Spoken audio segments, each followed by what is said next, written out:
e eles abriram. Também porque eu andei falando em algumas palestras, é uma forma de tentar reequilibrar minimamente o contrato, já que não vai o consumidor até a loja, que a loja possa entregar para o consumidor, porque o shopping está fechado. E quando se discute, então, a renovação do contrato, os amigos e amigas sabem que ela pode ter um cunho puramente revisional. Ambos concordam que é caso de renovar, porque os requisitos legais estão preenchidos, mas que o valor se alterou, e aqui para mais ou para menos. Ou seja, que o aluguel anterior já está inferior ao que valeria hoje, ou está superior, e portanto tem que subir, ou está inferior, está superior e tem que descer. Pode ser para mais ou para menos. A gente chamaria de uma carga revisional dentro da ação renovatória. E para quem advoga nessa área sabe que muitas vezes é isso que acontece. Ninguém discute o direito a renovar. O que se discute é o quanto do novo aluguel. E daí o juiz fixa naqueles percentuais, e depois vai dar aquele grande problema que se o aluguel aumenta, tem que pagar tudo retroativo. Bom, mas não é esse o tema. E o que aqui, por favor, Rogério, o próximo, na locação de shopping center se discutiu? Se discutiu a questão da parte variável na renovação. Eu queria frisar para os senhores e senhoras que no bom latim, eu adoro esse julgado, e eu deixei ele na íntegra, por causa dessa frase, dos pacta sunt servanda. Pactum singular, segunda neutro, pacta plural. Então, não é o princípio do pacta sunt servanda, porque o princípio do contratos devem ser cumpridos, é dos contratos. O Zeno também gostava muito dessa ideia. E o que aconteceu então? Quando esse lojista foi discutir a renovação, o que se queria debater é se a parte variável, o percentual de variação, aquele que depende do faturamento, seria ou não igual ao do contrato originário, ou se ele podia também ser revisto. O percentual, gente. Daí não é 5 mil para 6 mil, é qual é o valor desse percentual. E como foi um assunto que levou a falar em evento imprevisível, não sei se é um evento pandêmico ou não, mas aqui a imprevisão entraria para permitir, então, a revisão desse percentual, e não do número absoluto, que com uma perícia você faz, se vale 5, 4, 3, 2 e 1. E o STJ decidiu que somente é viável se eu provar um desequilíbrio econômico. E aí, no caso concreto, ele definiu porque esse desequilíbrio não foi provado. O que me leva a crer que, num caso semelhante, o STJ admitiria, contrário senso, a decisão, provar desequilíbrio econômico que a parte variável fosse revista, o que também não me agrada. Porque o percentual de 5% de faturamento, 4%, isso é pacta sunt servanda. Isso faz parte da essência do contratado. Então eu trouxe esse julgado que o STJ não admitiu, para dizer que me parece que a parte final, que ele disse, se o desequilíbrio fosse provado, eu admitiria essa revisão, não me parece adequado. Porque o percentual faz parte da estrutura da vontade dos contratantes. Ele é invariável. Porque senão eu vendo mais, ou vendo menos à luz de crises, eu vou variar o percentual? Não, aliás, o percentual varia porque variam as vendas. No mês que eu vendi 10, no mês que eu vendi 1000. Então, essa ideia me preocupou, não foi aplicada no caso concreto, mas fiquem de olho. Revisional do percentual variável em shopping center é o que abriu a brecha essa decisão para a gente refletir. Rogério, o próximo, por gentileza. Esse aqui me agrada enormemente porque... Não me agrada esse artigo, o que me agrada é a reflexão que esse artigo gera. Os senhores sabem que o artigo 54 cuida de locação em shopping center, e ainda hoje, um aluno lá da turma de vocês, ele trouxe o livro, que eu recomendo vivamente que quem estudar locação em shopping center, comece lá de trás, que é o professor Álvaro Vilaça Azevedo. A teoria dos contratos típicos e atípicos é a base da locação de shopping center. Não adianta começar com XPT, eu não vou citar nome, senão o Nazar me xinga, atuais. Tem que começar lá atrás. Eu não posso falar nem o nome que ele me xinga. Se eu choro, ele xinga. Se eu falo o nome, ele xinga. Então agora tem que ser tudo pasteurizado. Ele diz assim, você não pode dar palestra raivosa. Mas não está raivosa, né, João? Está simpática, não. Então veja um detalhe. Menos o cunhado. Veja um detalhe. Ah, o cunhado. Ah, mas o cunhado está em casa. Vamos evoluir. Bom, então, é verdade. Eu não posso lembrar do cunhado que está na parte. Mas então, vamos evoluir aqui para dizer o seguinte, pessoal. Eu até esqueci o tema.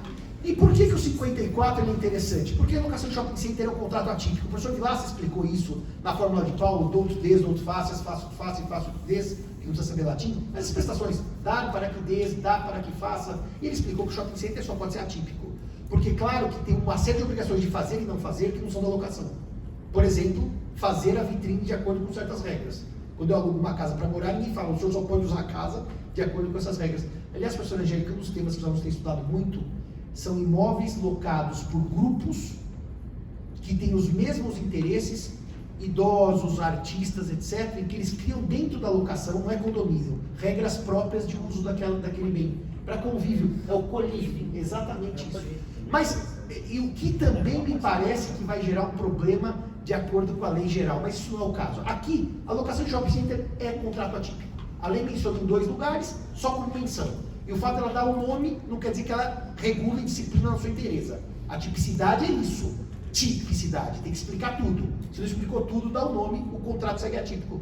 Mas é interessante, porque esse dispositivo aqui, ele fala em o locatário a cada 60 dias, as despesas podem ser cobradas do locatário podendo o locatário a cada 60 dias exigir a comprovação das despesas. Ou seja, o locatário pode no shopping center, a cada 60 dias, exigir a comprovação das despesas.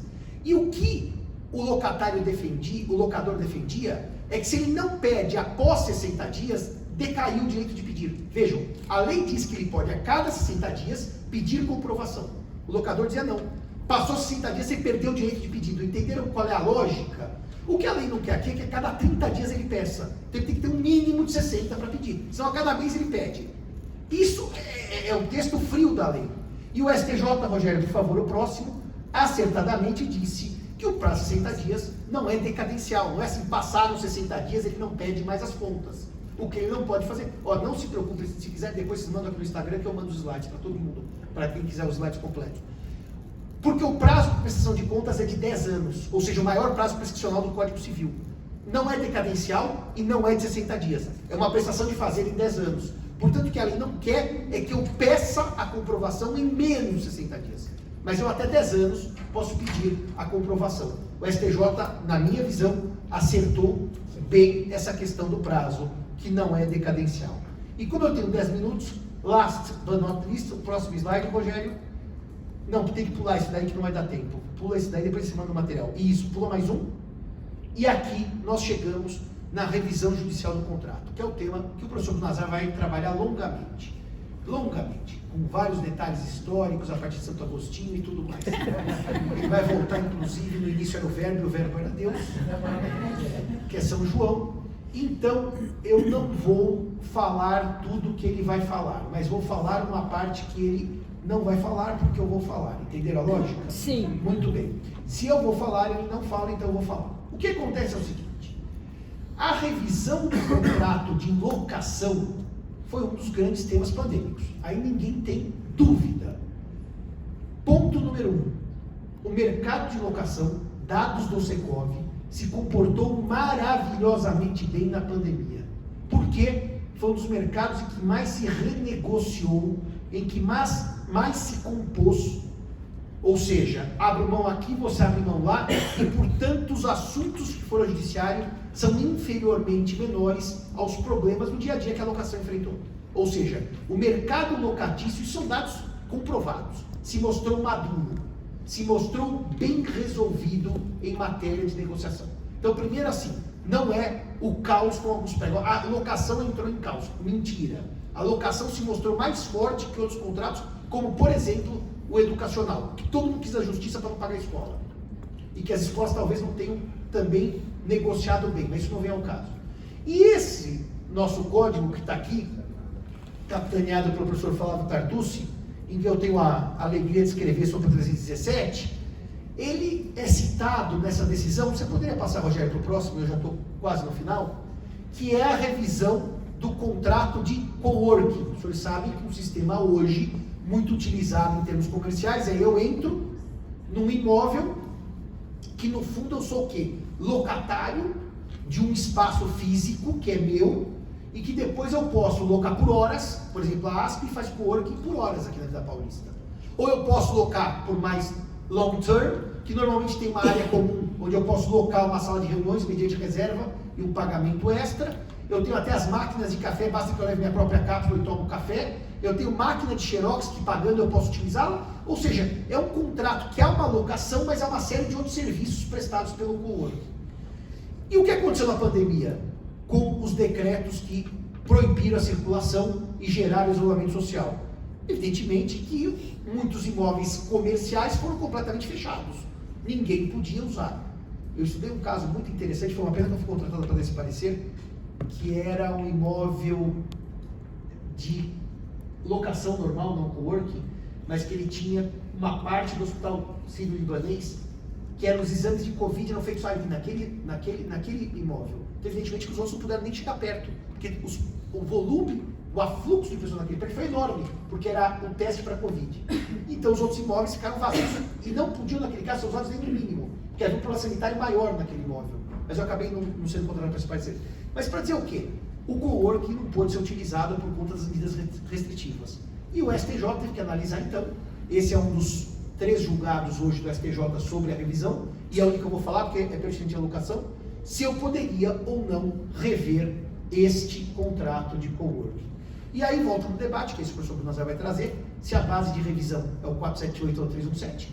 Volta, e o STJ admitiu pela possibilidade de revisão em razão das medidas restritivas e do impedimento objetivo de uso daquele espaço. Então vejam que interessante, os 2 primeiros julgados do STJ, um é de locação, um é de educação, que são os 2 temas que pulularam na pandemia. Passa mais um para mim, por favor.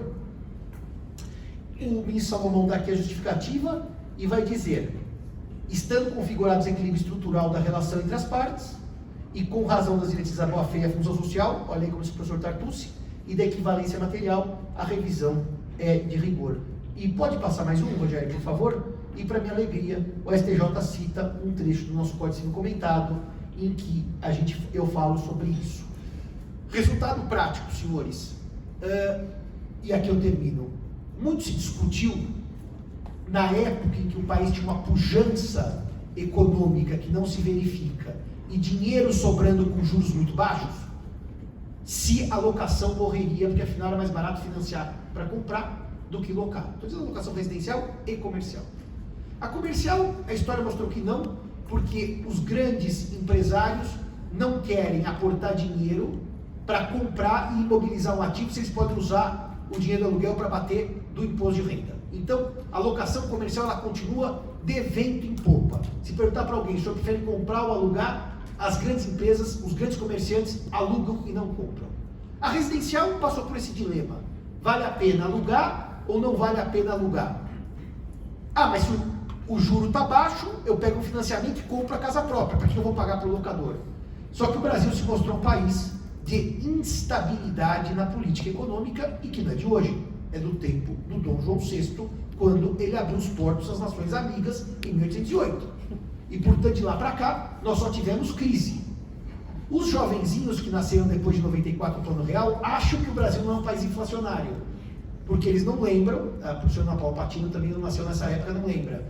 Mas talvez a professora Angélica, que nasceu pouco depois do período inflacionário, tenha a memória do fiscal do Sarney e da hiperinflação dos anos 80. Nós não chegamos a ser a Alemanha pré-guerra. E daí o que acontece? Num país de instabilidade econômica, o que acontece com o contrato? O contrato sofre os influxos dessa incerteza. E portanto, que não é tema da minha palestra, o contrato de compra e venda acaba tendo muitos problemas que a locação não tem. E portanto, num país instável, o que se nota? Ainda há muito campo para a gente, como advogado, trabalhar na locação. A locação ainda é um grande contrato. Vai ano e volta ano, a locação não sai de moda, porque o brasileiro loca mesmo. Então, essas notas que eu fiz, Rogério, vai para o último, que é só muito obrigado, né? Eu deixo aí para vocês, quem quiser depois manda no Instagram mensagem, eu entrego aí o PowerPoint. Muito obrigado a todos e todas e pela gentileza do senhor e senhora. Muito obrigado.